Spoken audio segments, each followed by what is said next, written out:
Novembre 2024, voici ce qui domine l'actualité. Bonsoir à tous. Les membres du comité intersectoriel du recensement général de la population et de l'habitation étaient en conclave ce mardi. L'objectif est de faire le rapport des 6 mois d'activités réalisées et celles en cours de réalisation. Et puis nous irons à Koya pour parler de la cérémonie d'inauguration du nouveau siège de l'Institut national de santé publique de Guinée, fruit de la coopération guinéo-japonaise. Et enfin à Sigiri pour parler de la foire économique qui a ouvert ses portes pour exposer des produits artisanaux. Bonsoir à tous et bienvenue dans ce 13h après les séries de formations organisées à l'intention des conseillers nationaux, des agents de l'administration parlementaire et les différentes couches sociopolitiques du pays. L'heure est au départ des différentes missions pour l'intérieur du pays. Le président du Conseil national de la transition a procédé au lancement officiel de la campagne de vulgarisation de l'avant-projet de la Constitution en présence des membres du gouvernement et les personnalités du pays. Voyons tout cela avec Robert Siditono et Mohamed Lamine Kamara.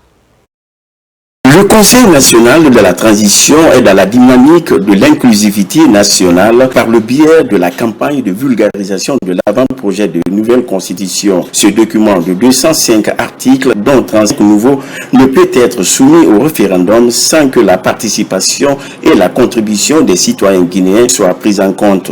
C'est dans cette optique que des missions sont constituées pour être déployées sur le terrain. Ici, au siège du CNT, les conseillers nationaux, quelques membres du gouvernement, du CNRD, des diplomates accrédités et autres acteurs concernés prennent part à cette cérémonie. À cette occasion, le président de l'institution lance officiellement le départ des missionnaires.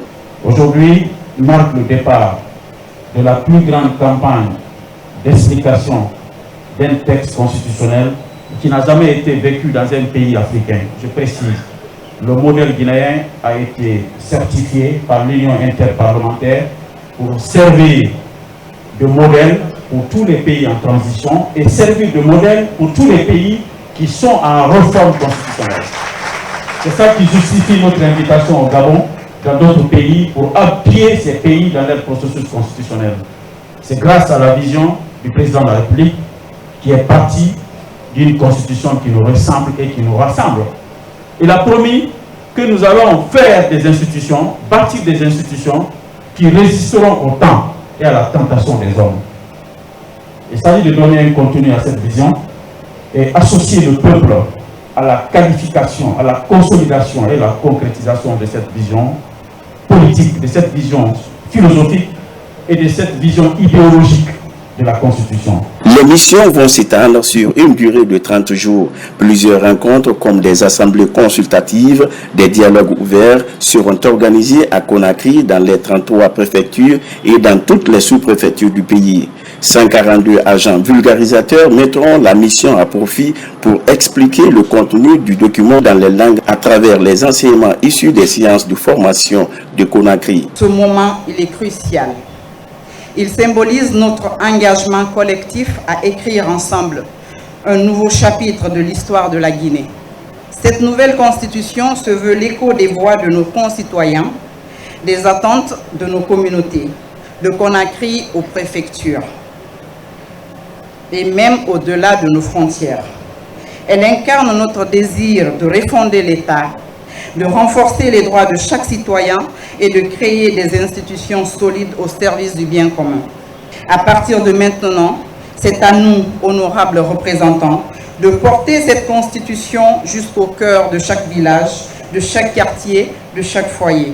Tout au long de ce processus de vulgarisation de l'avant-projet de nouvelle constitution, les avis et suggestions de toutes les composantes sociopolitiques seront prises en compte. L'objectif final de cet exercice est de parvenir à une proposition de constitution qui requiert le consensus national. Je le disais en titre, au ministère du Plan et de la Coopération internationale, les membres du comité intersectoriel du recensement général de la population et de l'habitation étaient en conclave ce mardi. À l'ordre du jour, le rapport des 6 derniers mois d'activités réalisées et celles en cours de réalisation. On en sait plus avec Bakary Babakomdi. Suivez. Le processus du 4e recensement général de la population et de l'habitation, RGPH4, avance à la satisfaction de tous les acteurs impliqués, notamment les autorités du ministère du Plan et de la Coopération internationale. Le comité technique intersectoriel vient de tenir sa 2e session. En cause, examiner le rapport à mi-parcours allant du mois de mai à octobre 2024. Au cours des 6 derniers mois, nous avons procédé à la collecte des données de la catégorie censitaire qui constitue une phase cruciale de recensement. À date, nous avons près de 552 agents sur le terrain qui collectent des informations sur la population, les infrastructures dans les localités de l'ensemble du territoire. Le taux de couverture aujourd'hui par rapport à la projection de la population est de 104%. Nous espérons terminer cette phase à la fin de ce mois. Les activités réalisées, celles en cours de réalisation et des perspectives concentrent l'essentiel de ce rapport partiel. La réticence de certaines populations au recensement, ce point a été examiné en collaboration avec les représentants des ministères sectoriels impliqués, notamment le MATD et le ministère de la Défense, le ministère des Affaires étrangères pour ce qui concerne les étrangers, et des recommandations sont formulées à la haute attention du Conseil national du recensement au niveau ministériel. Du fait des contraintes, c'est constaté une prolongation qui s'est dégagée conséquemment des retards accusés du fait des intempéries et qui occasionne des ressources supplémentaires. Après 2 heures d'échange, le rapport a été finalement validé à l'unanimité. Ainsi, il prévoit la fin de la cartographie des différentes localités du pays à la fin de ce mois de novembre et le reste du processus en fin février 2025. Bakary, je le disais également en titre, cette cérémonie d'inauguration ce mercredi à Koya du nouveau siège de l'Institut national de santé publique de Guinée, fruit de la coopération guinéo-japonaise. Cet institut permettra de réaliser les recherches sur les problématiques, les problèmes de santé publique dans notre pays. C'est le ministre secrétaire général à la présidence de la République qui a présidé la cérémonie, nous dit Mangué Dantoumassouma. Suivez-le. C'est une imposante infrastructure moderne qui abrite désormais le siège de l'Institut national de santé publique de Guinée. Fruit de la coopération guinéo-japonaise, ce nouveau siège est doté d'installations de pointe aux normes internationales capables de faire des analyses médicales diverses et variées sur place. Le nouveau siège de l'Institut national de santé publique abrite un bloc de laboratoire entièrement équipé ainsi qu'un bloc administratif comprenant des bureaux et des salles de conférence. Ce centre est conçu pour être un pôle d'excellence en recherche, en formation et en diagnostic, contribuant ainsi à des solutions innovantes et durables pour notre système de santé. La seconde phase de ce projet, qui va débuter dans les mois à venir, prévoit la construction d'une biobanque nationale, d'un bloc logistique et de logements pour le personnel. À la faveur de cette cérémonie inaugurale, le diplomate nippon rappelle les contours de ce projet entièrement financé par son gouvernement. Maintenant, les infrastructures sont là. La prochaine étape, n'est-ce pas, de ce centre, c'est comment fonctionner, comment mieux fonctionner les laboratoires. C'est pour cela donc on est en train de discuter avec Tokyo, n'est-ce pas, donc d'envoyer la possibilité d'envoyer des experts pour n'est-ce pas, contribuer pour l'idée de côté guinéen pour mieux gérer ce centre-là. Vieille de plus de 60 années, la coopération entre la Guinée et le Japon a enregistré des résultats positifs sur le plan du développement socio-économique de notre pays.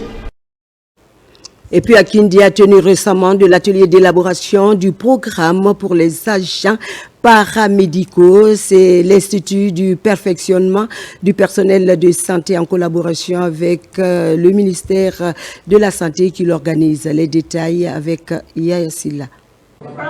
L'Institut de perfectionnement du personnel de santé en cette fin d'année 2024 est fidèle à son option d'assurer une montée en compétences régulière de ces catégories du personnel afin de répondre aux exigences de soins modernes se retrouve ici à Kindia.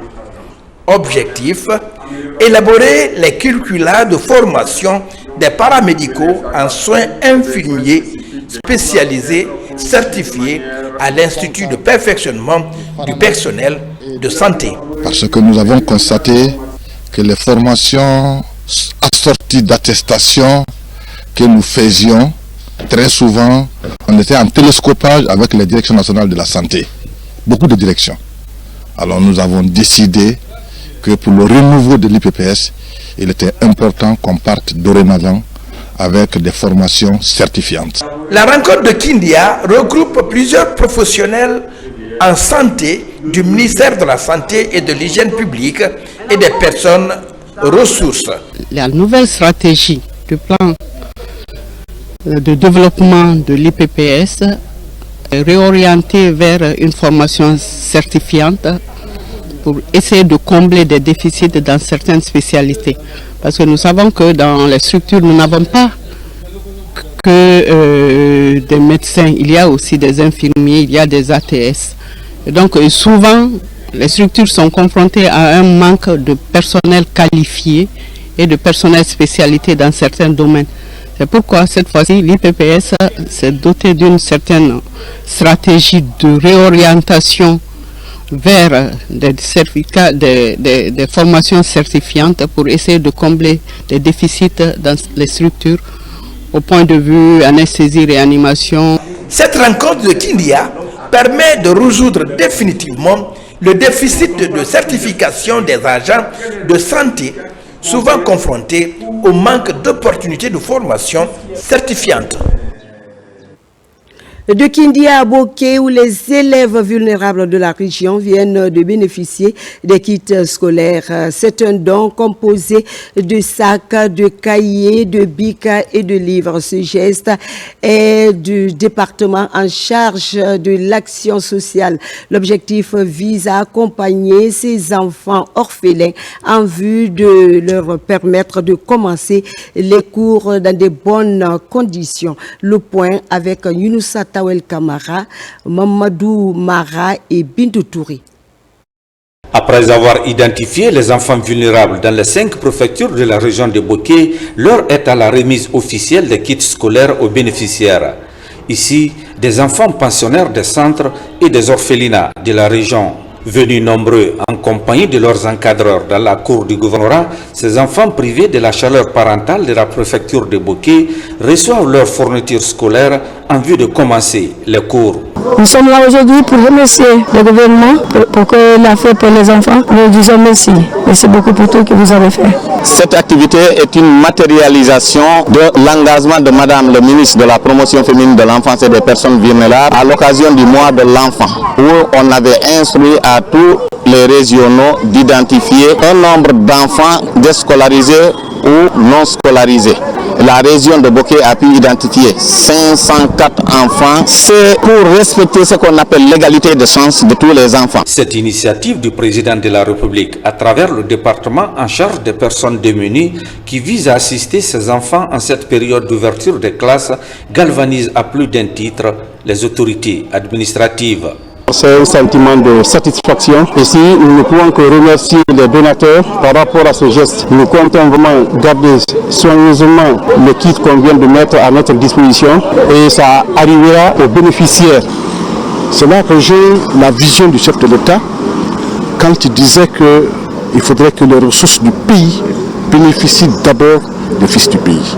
Et cela est un sentiment de satisfaction pour nous, autorités administratives, mais aussi pour toutes les communautés, que ce soit les vieux, les sages, les femmes, les enfants. Au total, 504 enfants vulnérables des préfectures de Boké Fria, Boufa, Gawali, Kundara vont bénéficier de ces kits scolaires qui seront distribués par les cadres de l'inspection régionale de la promotion féminine et de l'enfance de Bokeh.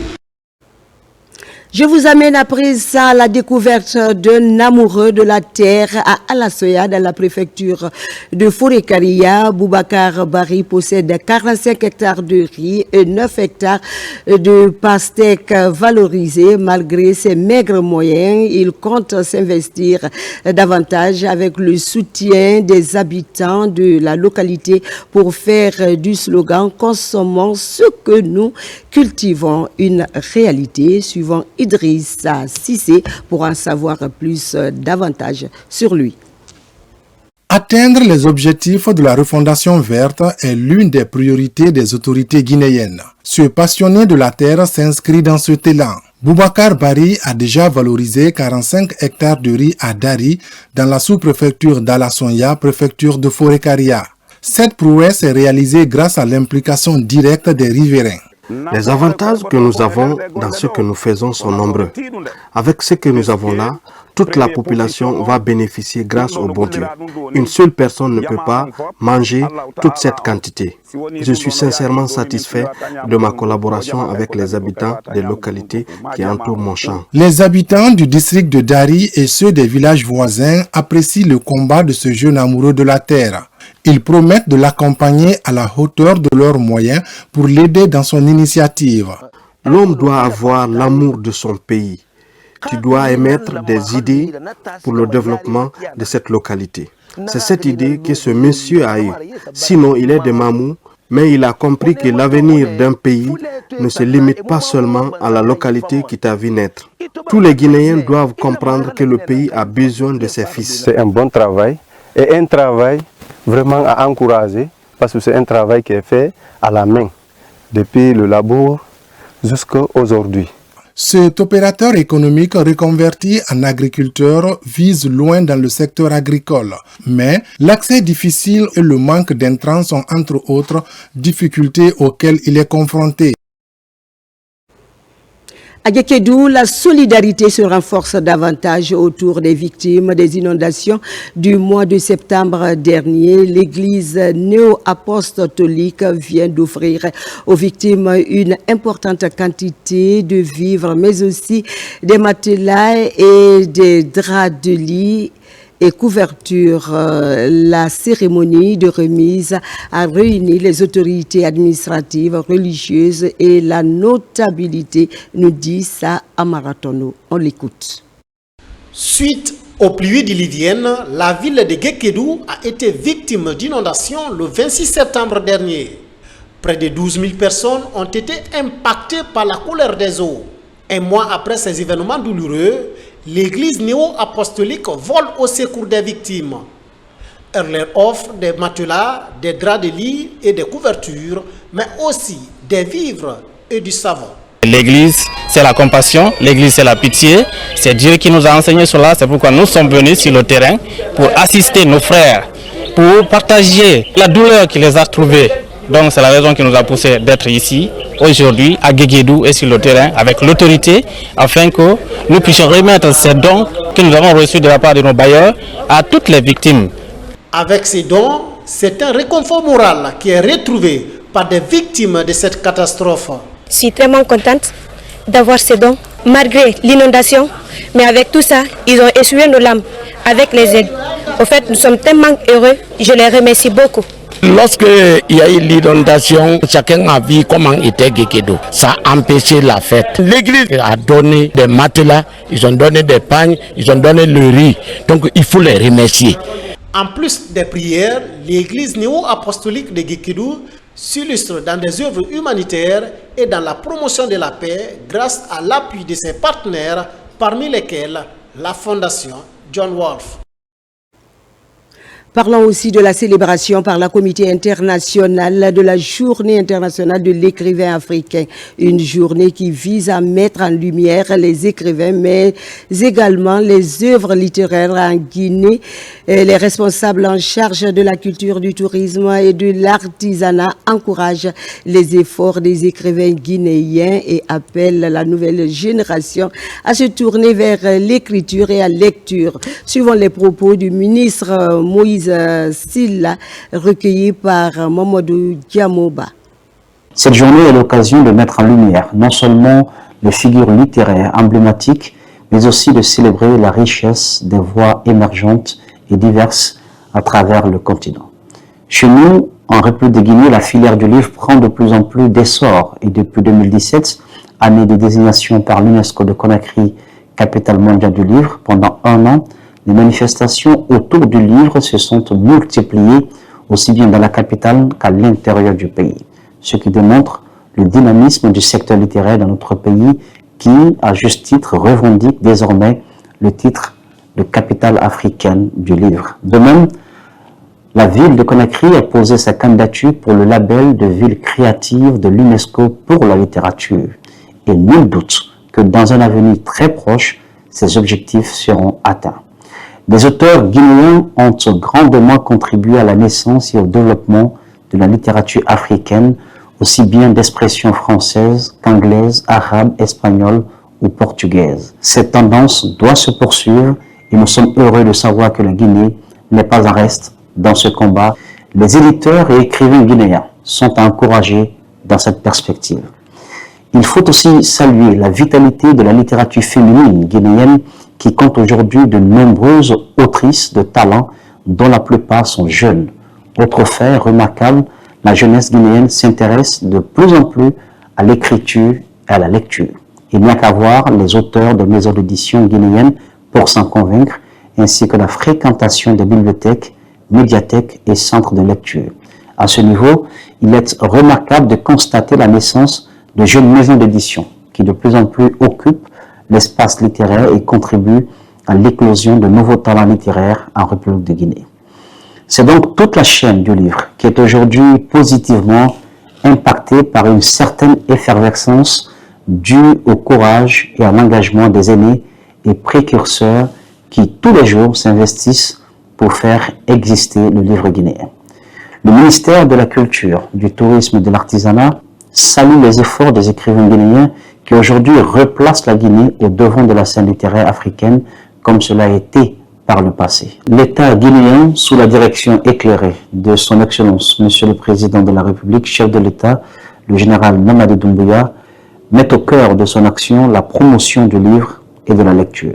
C'est pourquoi son Excellence, Monsieur Amadou Ouriba, le Premier ministre et son gouvernement soutiennent l'activité littéraire à travers les différents appuis en direction des intervenants de la chaîne du livre. Vous l'avez compris, les propos recueillis par Mamadou Djoumaba. Je le disais enfin en titre, la foire économique de Sigiri ouvre ses portes pour exposer des produits artisanaux innovants. Elle est organisée par la structure Galaxy Univers Pro pour célébrer les artisans guinéens et africains. L'événement est à vivre dans cette région pendant 2 semaines afin de découvrir des innovations pour la vie de tous les jours. Yamokaba nous en dit plus, on le suit. Au stade permis Magasuba de Sigiri, des produits artisanaux et touristiques guinéens et africains au premier plan. Des stands bien animés pour mettre en lumière des talents venus de partout. Au cœur de la visite, le consommé guinéen est révalorisé. Des atouts pour séduire les visiteurs.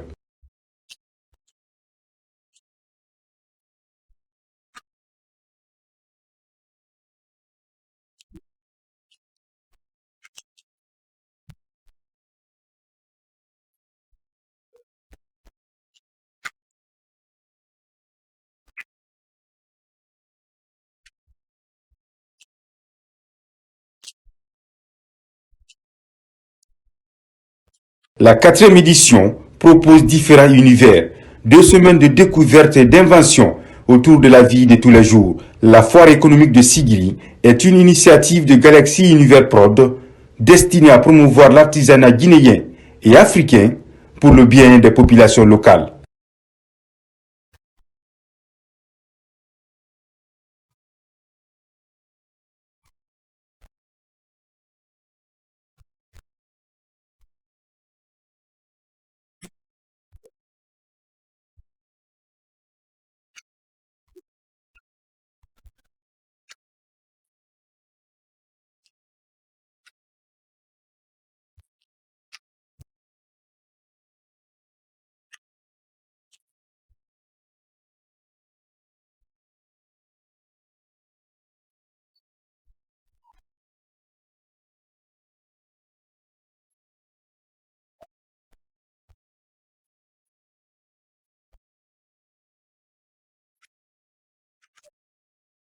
La rencontre a une touche artistique pour célébrer des exposants en musique. Sur scène, des artistes locaux pour rappeler l'importance de vivre ensemble à travers la culture. Cet élément de Gamokaba met fin à cette édition d'information à la réalisation. Ça, Amara Souley vigilant de l'équipe technique du jour. Merci de votre fidélité. Cher rendez-vous à 17h, Inch'Allah. Donc, gardez bien vos fauteuils. L'information continue sur la télévision nationale et très bonne suite de programme à vous. Bonsoir.